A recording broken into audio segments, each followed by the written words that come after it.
going on? Nothing much, man. How you doing? Appreciate you for having me. No problem. Introduce yourself if you know who you are. Introduce myself. I'm Mike Genesis, east side of St. Louis, East St. Louis, Illinois, right across the bridge from St. Louis. You know, I'm a battle rapper.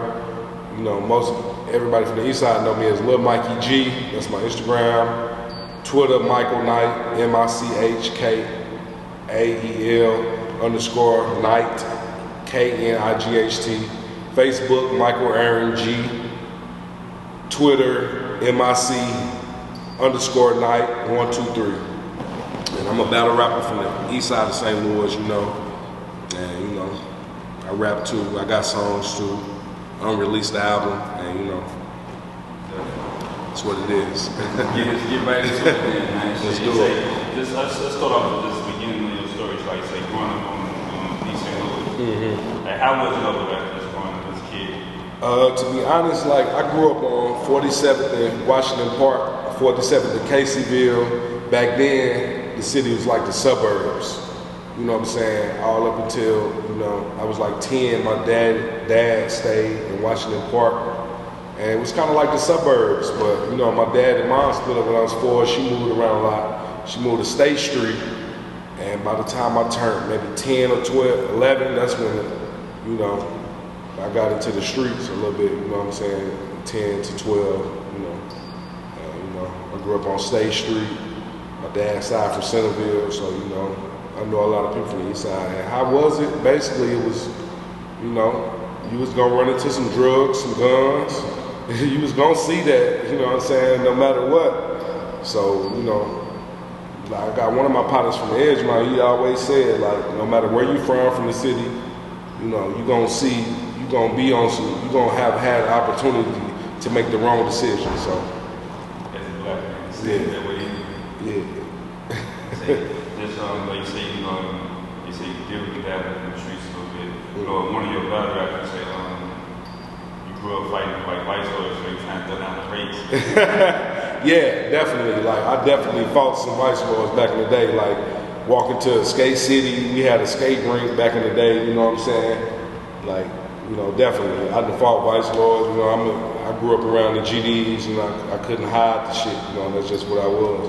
Nigga was young, might claim some shit, but, you know, I was really blessed into that. And, you know, that's one of my highlights right there for sure. Like, what made me telling them about that shit. Like, you know, I grew up around the GDs, like my cousins, my big brother, you know, all of them was GDs and shit like that. You know, and it's just what I grew into, and I learned that it's more than just being a gangster disciple. It's about growth and development, brothers of the struggle, and it gave you a different meaning. It wasn't just like Cali culture, standing there, you know, on the corner just banging. Like, it was like the brothers of the struggle, like, you know, growth and development, you know.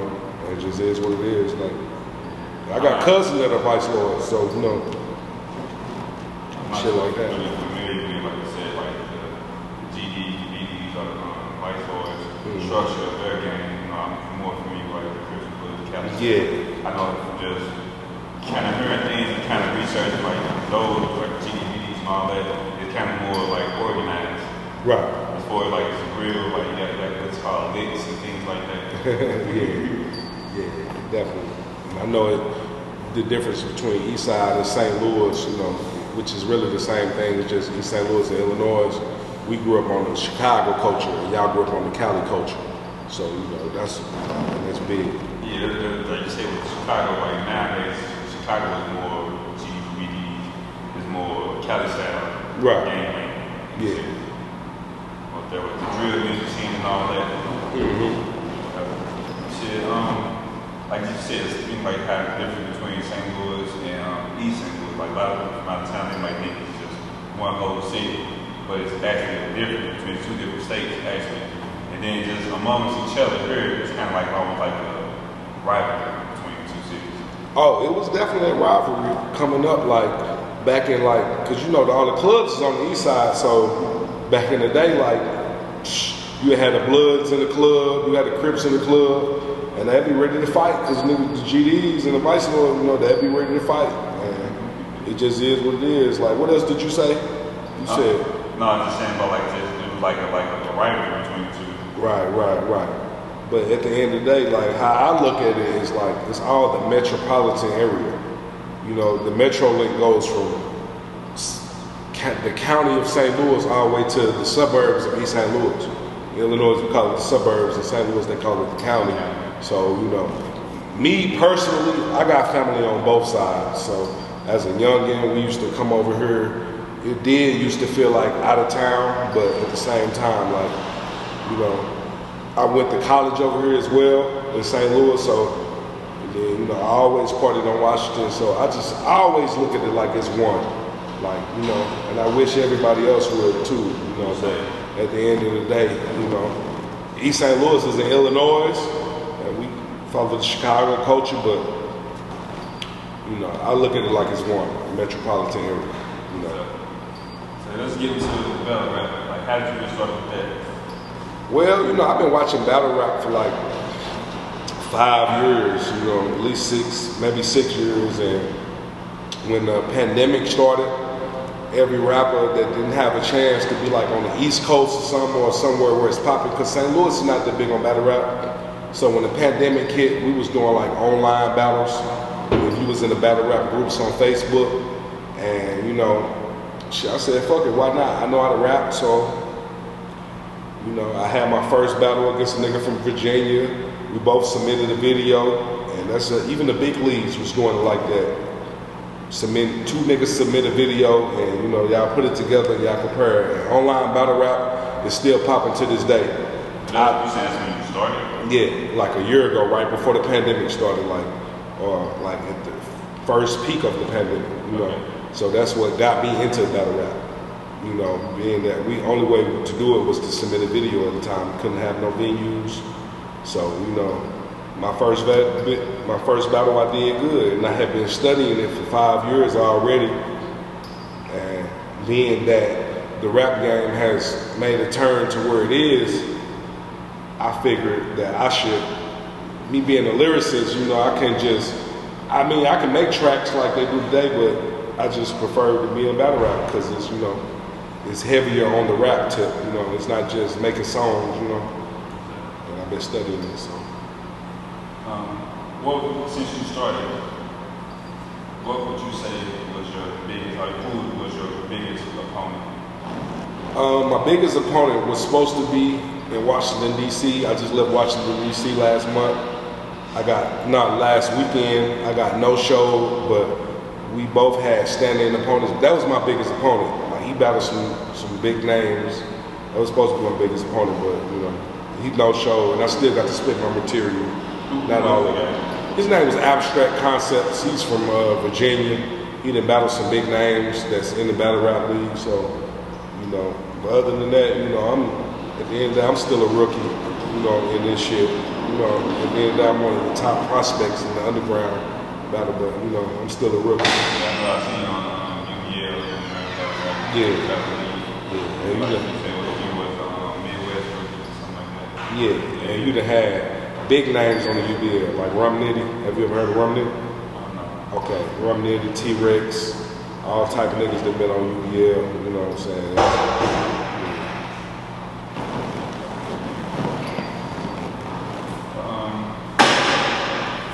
What is your thoughts on Hitman Holla? Like, he recently just announced he's going to retire, or stop doing battle rap because they seem to get in a lot of trouble. Oh, Hitman, he a legend. Like, he's the forefront of St. Louis. Like, when you think of St. Louis, of course you think of A-Bird, Hitman. You know, my boy hooped at UMSL with him, played basketball, so I met him. He introduced me to Hitman in the eyes maybe 7 years ago, some shit like that, I don't remember. He probably don't remember me, but I'm pretty sure if he did, he would. But how I think about Hitman, he a legend. He put on. Like, I wish I would have did this shit in '09, like the risks he took, like, instead of doing rap, like he went out there, he really went to New York and battled niggas like in '09. You know, the shit I'm doing now. Right. So I really got the full amount of respect for him, man. You know, and all the little extra stuff he's doing. You know, it's just part of the game, you know. Would you like to battle him, man? Like, To be honest, like it's such a new wave. It's such a new wave. And so much shit. He has so many battles. I really don't want to battle no vets. I'm ready to start my own wave, you know, and start my own, you know, everything, and just not have to worry about, you know what I'm saying, none of the politics, you know. I'm definitely a prospect to be on the URL soon. I just left Washington, D.C. battle in front of a URL. She hosted my battle. Her name was Kel. She is a scout for URL, so I'm a prospect definitely. I got New York coming up, so. But would I battle Hitman?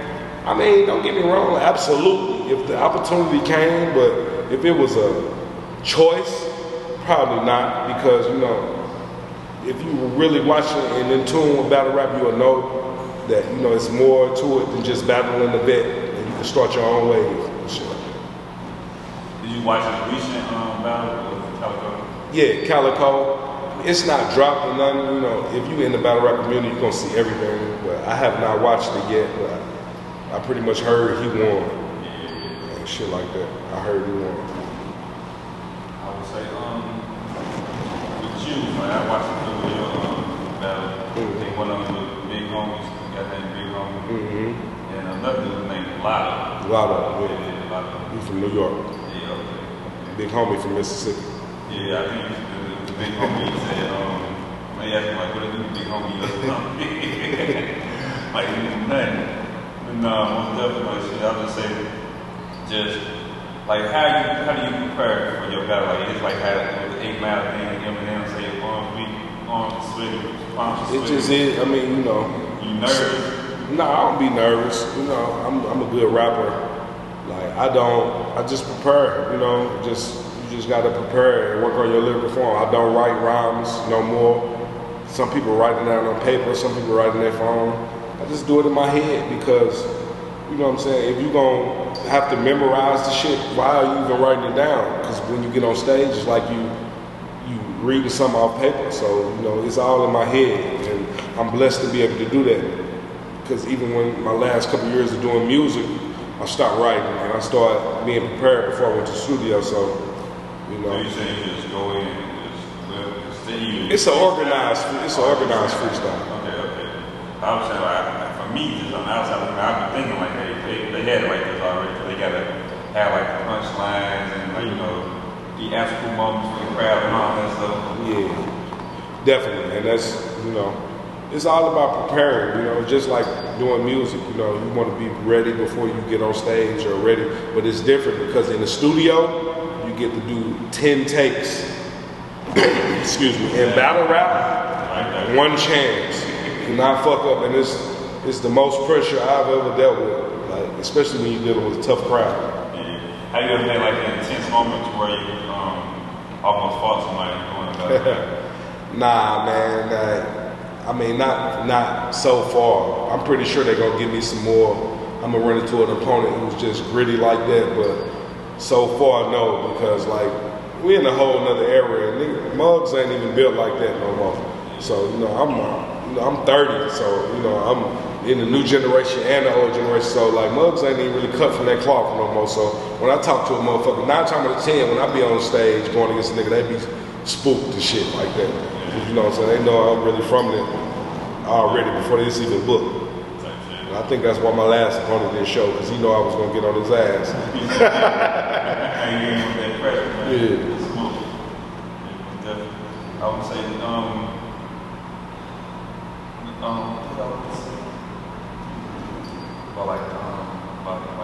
is it like rules or like when you can't touch somebody or something like that? It's just all about respect. Like you can tap a nigga pockets, you know, that's what sells tickets, you know.